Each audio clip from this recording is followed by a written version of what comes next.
puedo hablar con más impunidad. No, yo no traje PowerPoint y tampoco traje unas notas tan prolijas y ordenadas como las de Gonzalo. Traje unas notas dispersas que ahora ya no me sirven porque quiero hablar desde lo que me interesó a partir de lo que escuché antes. Y tomo como punto de partida los casos que presentó Graciela, caso A, caso B, caso C. Entiendo que la ciudad de Buenos Aires es caso A. Y me dan ganas de irme Entre Ríos, ¿no? Creo que a muchos les pasó, ¿no?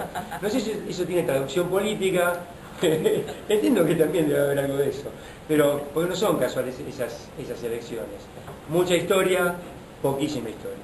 La ciudad de Buenos Aires está eligiendo poquísima historia, por lo menos el gobierno de la ciudad, con lo que viene manifestando hasta ahora con sus prediseños curriculares y lo que ya está diseñado y se está empezando a trabajar en las escuelas que comenzaron con la nueva escuela secundaria en este año, que son pocas, pero ya algunas comenzaron.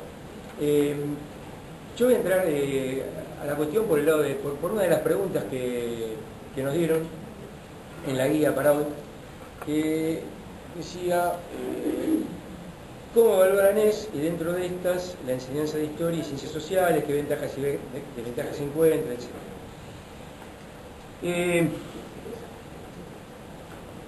Para hacer un poquito de historia de esta cuestión, quería referirme a algo que se gestó en el colegio en el que yo trabajo hace 27 años, en Nicolás Avellaneda, como profesor de historia y hace unos años como directivo. Que creo que fue algo realmente importante. Si no, digamos, no quiero pecar de soberbio, pero creo que fue el primer hecho, la primera instancia que tomó difusión relativamente masiva que había un problema con la enseñanza de la historia o que estaba por haber un problema serio con la enseñanza de la historia en las escuelas secundarias de la ciudad.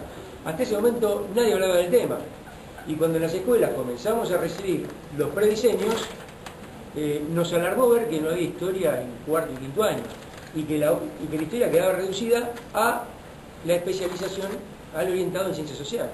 Por lo tanto, la gran mayoría de las escuelas de la ciudad iban a dejar de tener historia en cuarto y quinto año.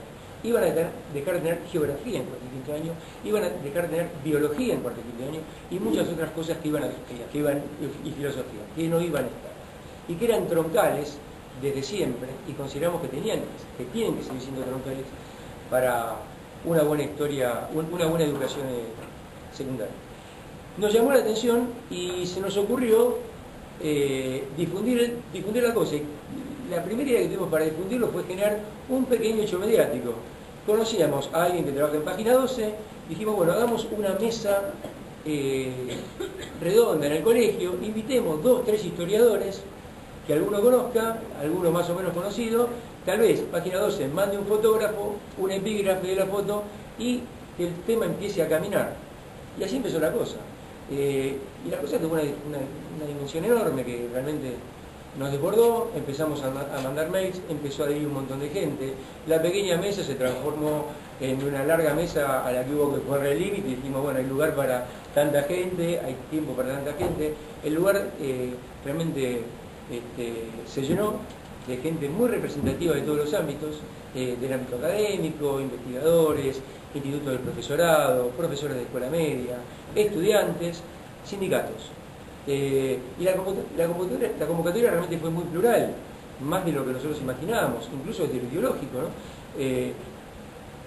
Vino en términos sindicales, por ejemplo, vino UTE y vino ADEMIS. Incluso nosotros, los que largamos esto, que estábamos enrolados en UTE, fuimos a hablar al sindicato, que fue el primer lugar al que recurrimos cuando advertimos la futura inexistencia de la historia en la escuela media en la ciudad de Buenos Aires, y el sindicato hasta ese momento no tenía la gente el tema. La única preocupación es si con la nueva escuela secundaria iba a haber más horas de trabajo o menos. Estaba la cuestión, la discusión de la carga horaria y la cuestión estrictamente gremial reducida a la fuente de trabajo, pero no se hablaba de contenidos. Y dijimos, bueno, hay que empezar a hablar de contenidos, y ellos tampoco tomaban el tema. No lo tomaba nadie. Entonces dijimos, bueno, hagamos eso. Y se transformó en un hecho importante, hubo notas en los diarios, televisión, muchos de ustedes participaron, y creo que esa movida que se armó en nuestro colegio es el motivo de que me hayan invitado hoy a conversar un rato con ustedes. En relación a cuál es el problema que hay con la ANES hoy en Capital. Primero, quisiera enmarcarlo históricamente de manera muy breve, apelando al viejo recurso de dividir el pasado o dividir la historia en tres eras o en tres edades. Hay una era mítica, digamos, que es todo lo que hubo antes de la Ley Federal de Educación, donde el Ministerio de Educación tiene escuelas, hay un sistema unificado, que seleccionaba a los mejores, todo eso estoy de acuerdo. Pero había un país que tenía un sistema educativo. Sabemos lo que provocó la Ley Federal en términos de descentralización, fragmentación, atomización, no solamente desde lo administrativo, desde lo presupuestario, sino también desde lo curricular y respecto de qué enseñamos en las escuelas. Esa sería la segunda etapa, entonces, Ley Federal. Y la tercera era es la que estamos viendo ahora, que tiene que ver con la Ley del 2008, con los NAP que se empezaron a construir antes, y con este proceso de intentar rearmar algo que se rompió, porque como todo el mundo sabe, es mucho más difícil, es mucho más fácil destruir y romper y desarmar que volver a armar. El proceso de armado es muy complejo. Y el armado tal vez no tenga que ver con reconstruir lo que había antes, en aquella edad dorada anterior a la Ley Federal, sino tratar de armar algo que nos sirva hoy como sociedad. En este sentido, algunos decían, ¿para qué sirve la historia? Y quiero decirlo ahora por si me olvido. Para mí la historia siempre sirvió, siempre la pensé como una acción política. Desde chico, cuando me puse a estudiar historia, fue porque me interesaba la política, porque estaba empezando a militar y me quise comprar un libro de algo que yo pensé que hablaba del presente, porque el título era algo de Colonia, Revolución, un libro de Rodolfo Puiggrós. Pasé por una librería, vi ese título y dije, Puiggrós, bueno, estaba rector en la universidad, me compré el libro y vi que era un libro que hablaba del siglo XIX, me quería matar. Yo estaba esperando otra cosa, algo que hablara del colonialismo del siglo XX, de la lucha de los pueblos del tercer mundo por su liberación. Me llevé un chasco con el libro Puiggrós respecto de mi expectativa inicial. Pero quiero decir, siempre pensé la historia en relación a la política. Entonces me parece que la historia, y hoy como profesor, con muchos años de trabajo, la sigo pensando así. Creo que la historia sirve para muchas cosas, pero fundamentalmente para formar ciudadanos activos, participativos, sujetos políticos. Me parece que esa es la principal función que tiene el estudio de la historia, por lo menos en el ámbito de la escuela media y en la etapa de la adolescencia, donde se van definiendo un montón de cuestiones. Y esto tiene que ver directamente con esta opción que hay entre tener caso A o caso C. ¿Por qué tenemos caso A? ¿Y cómo es el caso A hoy en la ciudad de Buenos Aires? Esta historia, esta versión tan amarreta que está proponiendo el gobierno de la ciudad respecto de algo tan rico y valioso como son los núcleos de aprendizaje prioritario. Los NAP, en principio diría que son muy buenos porque reparten las cargas de manera más pareja entre la historia más lejana y la historia más reciente, le da más peso a la historia contemporánea, piensa a la Argentina en una dimensión regional, a tono con lo que viene pasando desde Mercosur hasta la conformación de esta región como en una cuasi unidad política.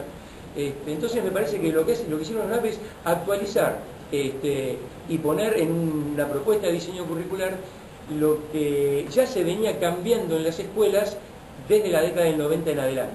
Porque en la década del 90 empezó un proceso, al mismo tiempo que tuvimos todo el impacto del neoliberalismo, también empezó un proceso muy interesante de reforma curricular y de adecuación en todos los planos, también en el caso de los libros de texto, donde tanto Ariel como yo hemos venido trabajando durante mucho tiempo.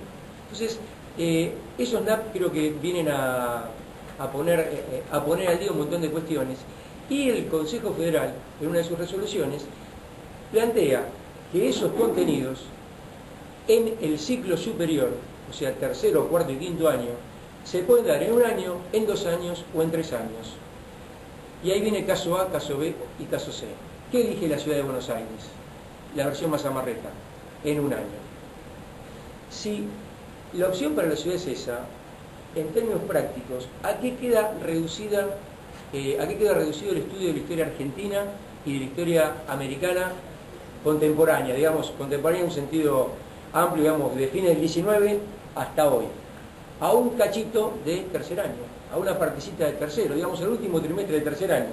O sea que un estudiante secundario, un joven de la ciudad de Buenos Aires, al que queremos formar como ciudadano, y sabemos el valor que la historia tiene para eso, solamente vería de manera prescripta por el Estado y no por decisión de cada institución, prescripta por el Estado, historia argentina durante algunos meses, cuando más o menos está pasando de los 15 a los 16 años de edad.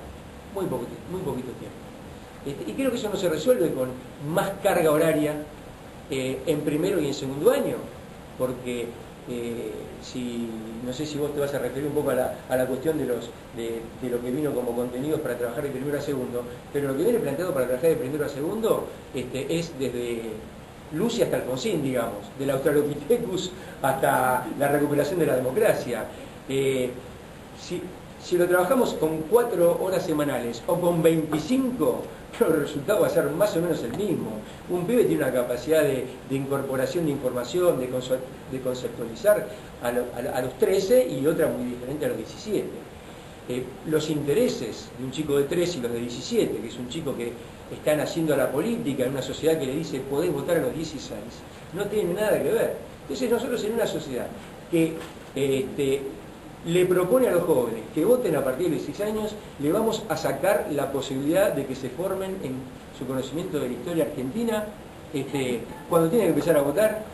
Parece un contrasentido impresionante. Entonces, creo que hay un riesgo muy grande y hay una dinámica de cómo se está dando este proceso en la ciudad sobre el que no soy demasiado optimista. Y a eso me quería referir también ahora, de cómo se viene dando la discusión. Cuando nosotros hicimos ese hecho, digamos, yo diría un poco más bien, digamos, mediático, que trascendió a lo mediático porque significó declaraciones de documentos de departamentos de historia, declaraciones de diferentes universidades, un montón de gente preocupada por un tema que antes no se hablaba. Tuvimos, poco tiempo después, la posibilidad de hablar con Mercedes de Miguel, que está a cargo del área de planificación y de discusión de toda la cuestión curricular. Tuvimos una reunión con ella, con parte de su equipo. Le dijimos, mirá, tiene que haber historia argentina en cuarto y quinto, le dimos los argumentos, tiene que haber historia americana, por lo menos en un año. ¿Qué es lo que venía pasando en la ciudad? Y abro paréntesis. Venía ocurriendo en la ciudad de Buenos Aires que se daba de primero a tercero toda la historia universal, incluida la argentina y la regional, toda en 3 años, y después muchas escuelas estaban optando por dar historia de América en cuarto año, contemporánea, aprovechando que siempre historia de América había estado en cuarto, pero era la historia colonial. Y aprovechamos que la historia de las instituciones que se daba en quinto, la transformamos en historia argentina del siglo XX. Eso es lo que venía pasando en muchas escuelas. No estaba definido en ningún lado, pero eran las opciones que los profesores veníamos haciendo en muchos colegios. Otros optaban por hacer historia argentina contemporánea en cuarto y quinto y lo hacían en paralelo con americana. Había variantes, pero eso es lo que se venía haciendo. Entonces, hablamos con Mercedes de Miguel y dijimos, mirá, esto es lo que venimos haciendo. El recorte que van a hacer ustedes es ir para atrás. No es ninguna mejoría, no es nada pro. No es nada progresista, no es nada progresivo, o tal vez es muy pro, digamos, era muy pro. Y ahí todo contacto directo con quiénes eran, de qué mundo venían los asesores, que no tenían nada que ver con este mundo, sino con otras galaxias del conocimiento. Y el argumento de ellos era, pero no es que te lo sacamos, si tu escuela puede tener un taller, o una materia optativa. Y ahí se centró la discusión principal, que creo que es la discusión que tenemos que dar hoy. Y es que la cosa no puede quedar librada. La decisión de que haya historia argentina y americana contemporánea, que es lo que se va a perder para los chicos de 16, 17, 18 años, no puede estar centrada en lo que cada directivo escolar o cada director de área de cada escuela quiera hacer, sino que tiene que ser algo que el Estado prescriba. Y el argumento de ellos, muy propio, el liberalismo es, bueno, que cada uno haga, damos libertad. ¿No es mejor ser libres y poder hacer tal materia, tal taller, tal cosa, tal otra? Decimos, está muy lindo tener espacios está bueno que la escuela secundaria, o es bueno, mejor dicho, que la escuela secundaria, que las escuelas se puedan elegir cosas, que no haya una matriz cerrada, que haya un margen de elección. Pero tiene que haber cosas que sean imprescriptibles. Y la enseñanza de historia americana en la Argentina tiene que ser imprescriptible. Es un derecho que tenemos como sociedad, sobre todo una sociedad, insisto, donde nuestros jóvenes pueden votar a partir de los 16. Y creo que ahí es donde hay que plantear el debate. Ahora, en esos días muchos preguntaban, sobre todo sorprendidos, ¿cuál es el argumento o por qué te parece que el gobierno de la ciudad quiere hacer esto? ¿Por qué lo hacen? Bueno, ahí uno tiene que elucubrar, ¿no? O inferir algunas cuestiones. Y yo creo que me parece que tiene que ver con una cuestión, no es casual y no tiene que ver con le salió así, o con improvisación, ni con una propuesta que la tiran para ver qué nos vuelve y después la modificamos, sino que tiene que ver con la impronta ideológica del gobierno de la ciudad. Ellos siempre están pensando que hay, o siempre dicen, o idealmente dicen que hay dos palabras de las que reniegan, que son política e ideología. Cada vez que dicen nosotros no venimos de la política, o yo no vengo de la política, como un mérito para ser dirigente político, bueno, es un modo de renegar de la política. Y cuando en algún momento el ministro Bullrich dijo que había que retirar ciertos textos, cierto material que se había elaborado en su propio ministerio para trabajar la cuestión del bicentenario, porque era demasiado ideológico, porque tenía ideología, también está haciendo una valoración negativa de lo que significa ideología. Entonces, si no quieren política, no quieren ideología, lo que hay que hacer es sacar historia y geografía argentina de la escuela secundaria.